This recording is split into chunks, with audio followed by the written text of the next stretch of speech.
ஒரு காவல்துறை அதிகாரியின் மகன் சட்டக்கல்லூரி மாணவியை அவளது வீட்டிலேயே கொடூரமாக கொலை செய்தால் சட்டம் தன் கடமையை செய்யுமா அல்லது அதிகாரத்தின் காலடியில் மண்டியிடுமா? டெல்லி பல்கலைக்கழக மாணவி பிரியதர்ஷினி மாட்டுவிற்கு நேர்ந்த இந்த கொடூரம் இந்தியாவின் நீதித்துறையையே ஒரு காலகட்டத்தில் கேள்விக்குறியாக்கியது. இது ஒரு சாதாரண வழக்கல்ல, 14 ஆண்டுகள் நடந்த ஒரு நீதிக்கான நெடிய போராட்டம். இது ரகசியங்களின் நேரம். Crime cafe. மறைந்திருக்கும் உண்மைகளை தெரிந்து கொள்ள சப்ஸ்கிரைப் செய்யுங்கள். பிரியதர்ஷினி மாட்டு தில்லி பல்கலைக்கழகத்தில் சட்டம் பயின்று வந்த 25 வயது நிரம்பிய ஒரு புத்திசாலியான மாணவி. காஷ்மீரி பண்டிட் சமூகத்தைச் சேர்ந்த அவளது குடும்பம் தில்லியில் உள்ள வசந்த் குஞ்ச் பகுதியில் வசித்து வந்தது. அவளுக்கு எதிர்காலம் குறித்து பல பெரிய கனவுகள் இருந்தன. படிப்பில் கெட்டிக்காரியாக இருந்த அவள் ஒரு சிறந்த வழக்கறிஞராகி சமூகத்தில் ஒடுக்கப்பட்டவர்களுக்கு நீதியை நிலைநாட்ட வேண்டும் என்பதை தனது வாழ்நாள் இலட்சியமாக கொண்டிருந்தாள். அவள் மிகவும் தைரியமான, சுறுசுறுப்பான மற்றும் அனைவருடனும் அன்பாக பழகும் குணமுடையவள். ஆனால் அவளது அந்த அழகிய கனவுகள் அனைத்தும் ஒரு கொடூரமான அரக்கனின் வருகையால் முற்றிலுமாக சிதைந்து போகும் என்று அவள் ஒருபோதும் நினைத்திருக்க மாட்டாள். அந்த அரக்கனின் பெயர் சந்தோஷ் குமார் சிங். அவனும் அதே தில்லி பல்கலைக்கழகத்தில் சட்டம் பயின்ற அவளது சீனியர் மாணவன். அவன் சாதாரண குடும்ப பின்னணி கொண்டவன் அல்ல. அவனது தந்தை ஜே.பி. சிங் ஜம்மு காஷ்மீர் மாநிலத்தின் காவல்துறை ஐஜியாக பணியாற்றிய ஒரு மிக உயர்ந்த போலீஸ் அதிகாரி. இந்த அசைக்க முடியாத அதிகார பின்னணிதான் சந்தோஷுக்கு எதையும் செய்யலாம் என்ற ஒரு மாபெரும் ஆணவத்தை கொடுத்திருந்தது. பிரியதர்ஷினியை முதலில் கேம்பஸில் பார்த்த சந்தோஷுக்கு அவள் மீது ஒரு வெறித்தனமான ஈர்ப்பு ஏற்பட்டது. அது அன்பான காதல் அல்ல, ஒரு வகையான வக்கிரமான மனப்பிறழ்வு. அவளை எங்கும் பின்தொடர ஆரம்பித்தான். அவள் வகுப்பிற்கு செல்லும் போதும், கேன்டீனில் நண்பர்களுடன் பேசிக் கொண்டிருக்கும் போதும், பஸ்ஸில் பயணிக்கும் போதும் என ஒரு இருண்ட நிழலை போல துரத்தினான். அவளது நண்பர்களை மிரட்டுவதும், நள்ளிரவில் அவளது வீட்டிற்கு தொலைபேசியில் அழைத்து அச்சுறுத்துவதும் அவனது வாடிக்கையானது. பிரியதர்ஷினி அவனை பலமுறை நேருக்கு நேர் எச்சரித்தாள். அவனது காதலை மிகவும் கடுமையாக நிராகரித்தாள். ஆனால் ஒரு உயர் போலீஸ் அதிகாரியின் மகனான தன்னை ஒரு சாதாரண நடுத்தர வர்க்கத்து பெண் எப்படி நிராகரிக்கலாம் என்ற ஈகோ சந்தோஷின் கோபத்தை மேலும் தூண்டியது. அவனது அத்துமீறல்கள் நாளுக்கு நாள் பயங்கரமாக அதிகரித்தன. அவளது வீட்டின் முன் தனது இருசக்கர வாகனத்தில் வந்து நிற்பது, அவளை பற்றி தவறான வதந்திகளை பரப்புவது என அவளது நிம்மதியை முழுமையாக பறித்தான்.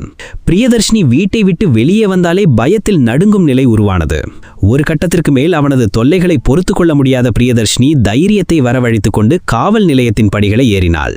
அவளுக்கு தொடர்ந்து அச்சுறுத்தல் வருவதால் சந்தோஷ் மீது தில்லி காவல்துறையில் பல புகார்களை அளித்தாள். ஒரு முறை 2 முறை அல்ல, தொடர்ச்சியாக பல முறை காவல் நிலையத்தின் கதவுகளை தட்டினாள். அவளது புகார்களை ஏற்றுக்கொண்ட காவல்துறை பேரளவிற்கு அவளுக்கு ஒரு தனிப்பட்ட பாதுகாவலரை நியமித்தது. ஆனால் அந்த பாதுகாவலர் பல நேரங்களில் அவளுடன் இருக்கவே மாட்டார். காரணம், சந்தோஷின் தந்தை ஒரு மிகப்பெரிய காவல்துறை அதிகாரி என்பதால் தில்லி போலீசார் அவன் மீது எந்த ஒரு கடுமையான நடவடிக்கை எடுக்க பயந்தார்கள். அவனை கைது செய்வதற்கு பதிலாக அவனுடன் சமாதானமாக செல்லவும் அவனை பகைத்துக் கொள்ள வேண்டாம் எனவும் பிரியதர்ஷினிக்கு அறிவுரை கூறினார்கள். காவல்துறையினரின் இந்த அலட்சியம் சந்தோஷிக்கு மேலும் தைரியத்தை கொடுத்தது. ஒட்டுமொத்த காவல்துறையும் தன் தந்தையின் பாக்கெட்டில் இருக்கிறது என்ற அவனது ஆணவம் உச்சத்தை அடைந்தது. 1996ஆம் ஆண்டு ஜனவரி 23ஆம் தேதி பிரியதர்ஷினியின் தந்தை ஒரு வேலையாக வீட்டை விட்டு வெளியே சென்றிருந்தார். வீட்டில் பிரியதர்ஷினி மட்டும் தனிமையில் இருந்தாள். தனக்கு கொடுக்கப்பட்டிருந்த பாதுகாவலரும் அன்று வரவில்லை என்பது சந்தோஷுக்கு முன்கூட்டியே தெளிவாக தெரிந்திருந்தது. இதை தனக்கு சாதகமாக பயன்படுத்தி கொண்ட அவன் அவளது வசந்த் குஞ்ச் வீட்டிற்குள் அத்துமீறி நுழைந்தான். உள்ளே நடந்த கொடூரத்தை விவரிக்க வார்த்தைகள் இல்லை. தன்னை தற்காத்துக் கொள்ள பிரியதர்ஷினி கடுமையாக போராடினாள். அவனது தாக்குதல்களால் அவளது உடல் முழுவதும் காயங்கள் ஏற்பட்டன. மிருகத்தனமாக அவளை தாக்கிய சந்தோஷ் அவளை ஈவு இரக்கமின்றி பாலியல் வன்கொடுமை செய்தான்.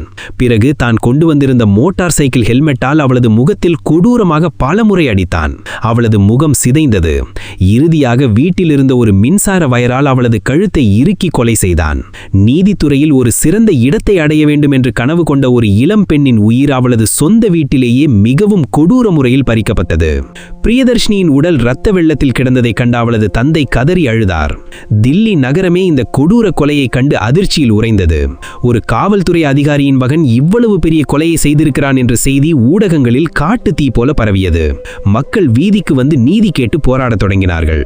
அரசியல் மற்றும் ஊடக அழுத்தத்தின் காரணமாக வேறு வழியில்லாமல் தில்லி காவல்துறை சந்தோஷ் குமார் சிங்கை அடுத்த சில நாட்களிலேயே கைது செய்தது.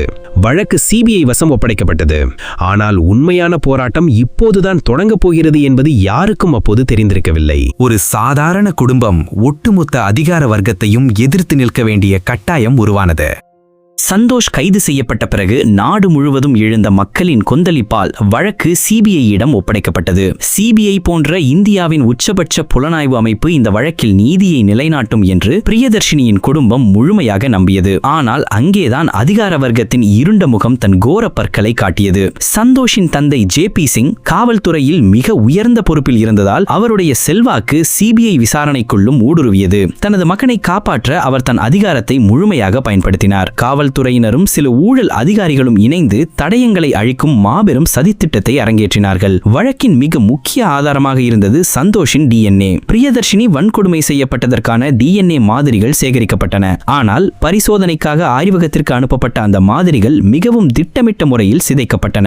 அது மட்டுமல்லாமல் கொலைக்கு பயன்படுத்தப்பட்ட ஹெல்மெட்டின் உடைந்த பகுதிகளும் சாட்சியங்களாக முன்வைக்கப்பட்டன. ஆனால் காவல்துறை அந்த ஹெல்மெட்டை வேண்டுமென்றே தவறாக கையாண்டு அதன் முக்கியத்துவத்தை நீதிமன்றத்தில் இல்லாமல் செய்தது. பிரியதர்ஷினியின் உடற்கூராய்வு செய்த மருத்துவர்களும் அதிகாரத்தின் மிரட்டலுக்கு பயந்து முரண்பாடான அறிக்கைகளை தாக்கல் செய்தார்கள். நேரில் பார்த்த சாட்சிகள் பலரும் மிரட்டப்பட்டனர். சில முக்கிய சாட்சிகள் விலைக்கு வாங்கப்பட்டனர். இந்த வழக்கு சுமார் 3 ஆண்டுகள் தில்லி செஷன்ஸ் நீதிமன்றத்தில் நடைபெற்றது. 1999ஆம் ஆண்டு டிசம்பர் 3ஆம் தேதி ஜி.பி. தரேஜா இந்த வழக்கின் தீர்ப்பை வாசித்தார். அந்த தீர்ப்பு ஒட்டுமொத்த இந்திய நீதித்துறையின் வரலாற்றிலும் மிகவும் இருண்ட கரும்புள்ளியாக அமைந்தது. நீதிபதி தரேஜா தனது 450 பக்க தீர்ப்பில் மிகவும் அதிர்ச்சிகரமான ஒரு விஷயத்தை குறிப்பிட்டார். சந்தோஷ் குமார் சிங் தான் இந்த கொலையை செய்தான் என்பது என் மனசாட்சி உறுதியாக நம்புகிறது. ஆனால் அதற்கான போதிய ஆதாரங்களை நீதிமன்றத்தில் சமர்ப்பிக்க சிபிஐ முற்றிலும் தவறிவிட்டது என்று வேதனையுடன் பதிவு செய்தார். மேலும் உயர் காவல்துறை அதிகாரியின் மகனை காப்பாற்றுவதற்காக தில்லி காவல்துறையும் சிபிஐ அமைப்பும் மிகவும் மோசமான முறையில் திட்டமிட்டு தடயங்களை அழித்திருப்பதை நீதிபதி வெளிப்படையாகவே கடுமையாக விமர்சித்தார். சட்டத்தின் கண்களை தடயங்கள் தான் திறக்க வேண்டும், ஆனால் இங்கு தடயங்கள் முழுமையாக இருட்டடிப்பு செய்யப்பட்டுள்ளன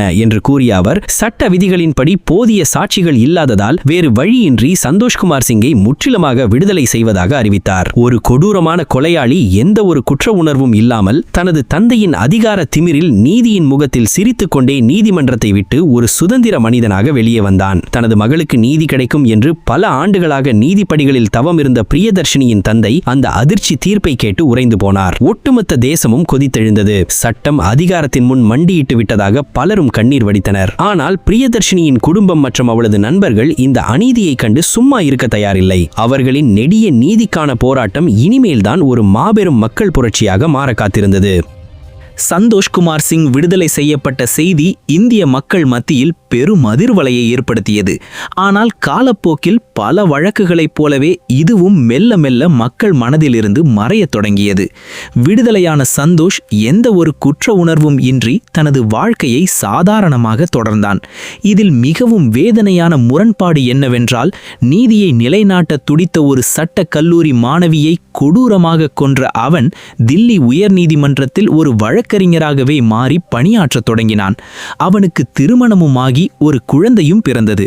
பிரியதர்ஷினியின் குடும்பம் ஒவ்வொரு நாளும் நீதிக்காக இருளில் கண்ணீரோடு தவித்துக் கொண்டிருக்க, அவளது உயிரை பறித்த கொலையாளி சமூகத்தில் ஒரு கௌரவமான மனிதனாக வலம் வந்தான். சட்டம் தன் கண்களை முழுமையாக கட்டிக்கொண்டது போல தோன்றியது. ஆனால் பிரியதர்ஷினியின் தந்தை சோர்ந்து விடவில்லை. தன் மகளின் ஆன்மாவிற்கு நீதி கிடைக்காமல் ஓயமாட்டேன் என உறுதி பூண்டார். ஆண்டுகள் பல உருண்டோடின. 2006ஆம் ஆண்டு ஜெசிகா லால் கொலை வழக்கில் குற்றவாளிகள் விடுதலை செய்யப்பட்ட போது எழுந்த மாபெரும் மக்கள் போராட்டமும் ஊடகங்களின் எழுச்சியும் உறங்கிக் கொண்டிருந்த பிரியதர்ஷினி வழக்கிலும் ஒரு புதிய வெளிச்சத்தை கொண்டு வந்தன. பிரியதர்ஷினிக்கு நீதி வேண்டும் என்ற முழக்கம் இந்தியா முழுவதும் மீண்டும் வலுவாக ஒலிக்கத் தொடங்கியது. மாணவர்கள், சமூக ஆர்வலர்கள் மற்றும் பொதுமக்கள் என ஆயிரக்கணக்கானோர் தில்லி இந்தியா கேட் முன்பு மெழுகுவர்த்தி ஏந்தி மாபெரும் போராட்டங்களை நடத்தினார்கள். குறுஞ்செய்திகள் மூலமாகவும் இணையதளம் மூலமாகவும் மக்கள் தங்கள் ஆவேசத்தை வெளிப்படுத்தினர். முன்பு போல் இல்லாமல் இந்த முறை ஊடகங்கள் மிகவும் ஆக்கிரமோஷனாக செயல்பட்டன.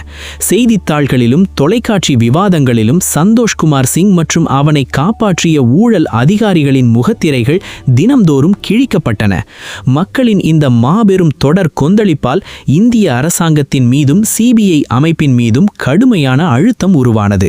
வேறு வழியின்றி கீழமை நீதிமன்றத்தின் அந்த அதிர்ச்சி தீர்ப்பை எதிர்த்து தில்லி உயர்நீதிமன்றம் சிபிஐ மேல்முறையீடு செய்தது.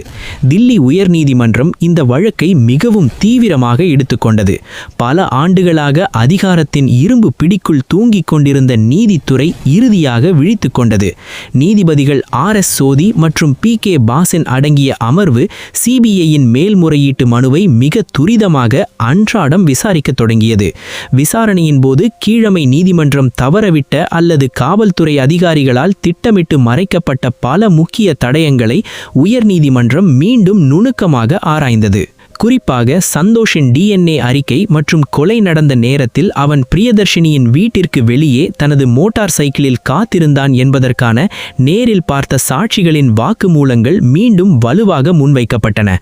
கொலைக்கு பயன்படுத்தப்பட்ட உடைந்த ஹெல்மெட், முரண்பாடான உடற்கூறு ஆய்வு அறிக்கைகள் அனைத்தையும் நீதிபதிகள் மறுபரிசீலனை செய்தனர். சந்தோஷ் பிரியதர்ஷினியை தொடர்ந்து அச்சுறுத்தி வந்ததற்கான முந்தைய காவல் நிலைய புகார்களும் முக்கிய ஆதாரங்களாக எடுத்துக்கொள்ளப்பட்டன. கீழமை நீதிபதி சாட்சிகள் மற்றும் தடயங்கள் மீது சந்தேகம் கொண்டது காவல்துறை செய்த சதி வேலைகளை தவிர சந்தோஷ் நிரபராதி என்பதற்காக அல்ல என்பதை உயர்நீதிமன்றம் தெளிவாக புரிந்து கொண்டது.